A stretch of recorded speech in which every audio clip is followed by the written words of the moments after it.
Hello YouTube and welcome to my tutorial on how to use Hyper-V and VMware on one machine. First off, in this video we're gonna change the adapter settings for Hyper-V so that you can use Hyper-V and VMware at the same machine, otherwise it's gonna fuck up your machine and you will have to reinstall Windows 8.1 or Windows whatever you're using, and that's not a very good idea.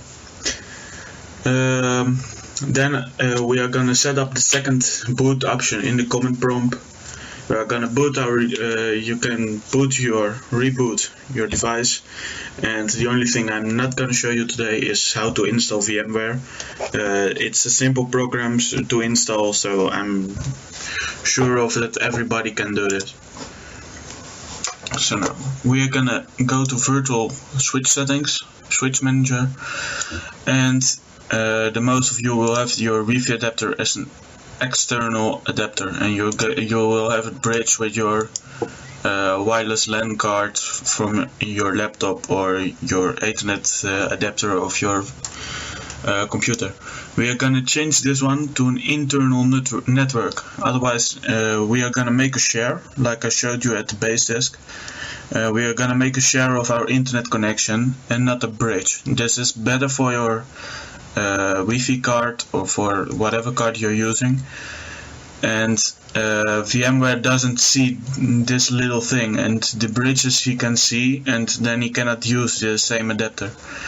We're just gonna hit OK, and we're gonna go to our network connection, and here you have the adapter you've just created and my Wi-Fi card of my laptop. Now I've already shared this, but if you don't know how to do this, just go to properties, then go to sharing and check the first box and just select your virtual Ethernet you created with Hyper-V.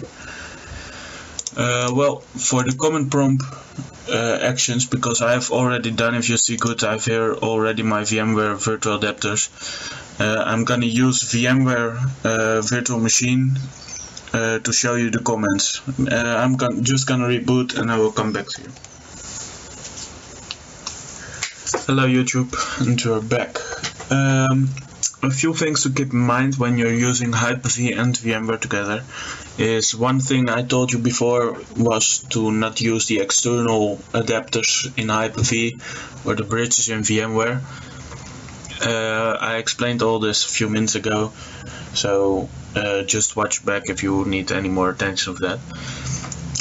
When switching to Hyper-V or to VMware, from VMware to Hyper-V or from Hyper-V to VMware, make sure you have shut down or saved all your machines, because if you are using now Hyper-V and you leave them on and you reboot your system, they will automatically come back up. So, and if you are gonna use after that VMware, it's not very easy to start up all your Hyper-V machines that you were using before. One other thing is just disable your Hyper-V virtual adapter. I'm gonna show you little things about this. I like just to disable them to make sure they cannot give a conflict on your Hyper-V when you're using VMware. Just do this. It's precautions, and I really recommend you doing this. You just go right mouse click and then just disable them, and when you're using your VMware, you just enable back your VMware.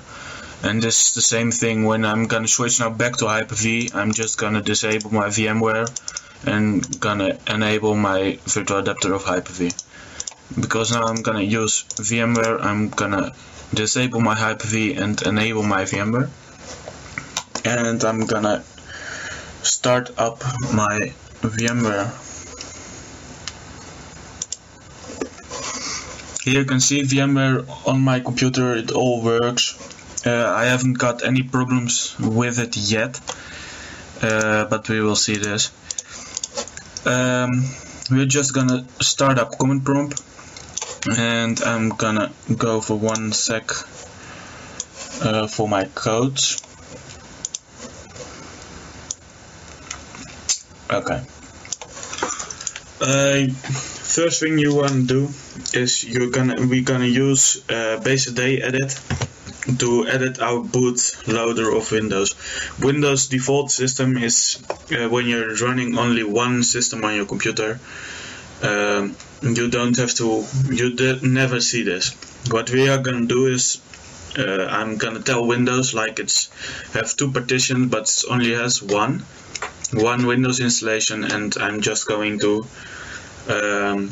copy the startup for that partition and gonna edit it. So to copy your first installation, you're just gonna type in bcdedit -copy, and then you're gonna do, like, I don't know really what they're called, but they are I will put all the codes in the description so you can see them, you can copy them from there, and you just can type in default and close this one, and then D and the name of your machine. So I'm gonna call it Windows 8.1 Pro without hypervisor.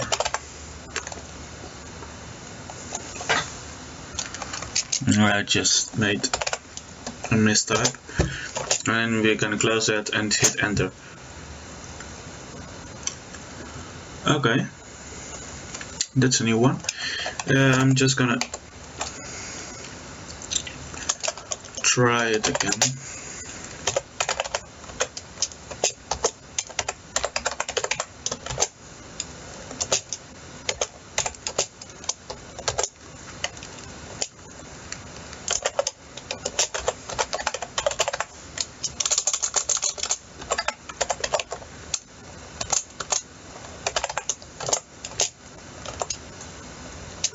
Yeah, you see now I've just changed the name a little bit. I think it was too big or something, but I will show you in another video maybe how to change this name.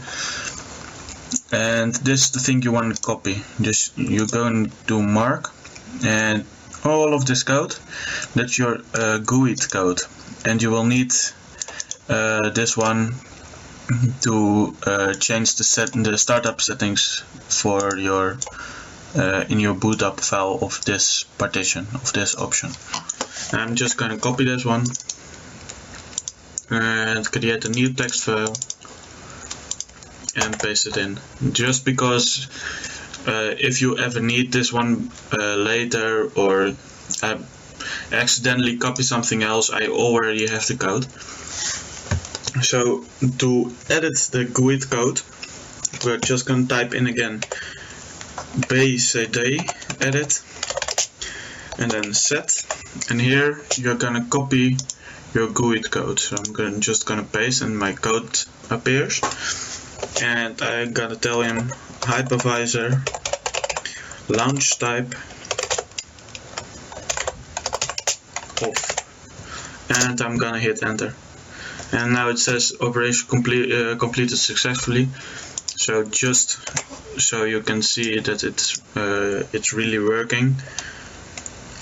I'm gonna go for 1 second. Sorry about that. I just typed in a shortcut for my XSplit. I'm gonna reboot my system now, and I'm not really sure if you can see this in VMware when I'm doing this, but on your current computer you will have to see a menu, and you can choose to start with hypervisor or without the hypervisor. About this logo, you think now it's gonna boot up Windows. This is something he already does, because when you choose your option, it starts very quickly. That can also be because of my SSD, but we're gonna see.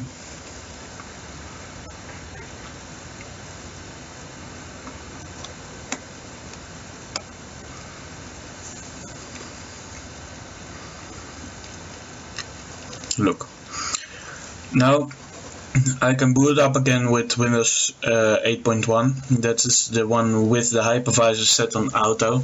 So if I'm gonna use Hyper-V, I'm just wanna boot up on the first one. If I'm gonna use or install VMware, you're gonna hit no hypervisor.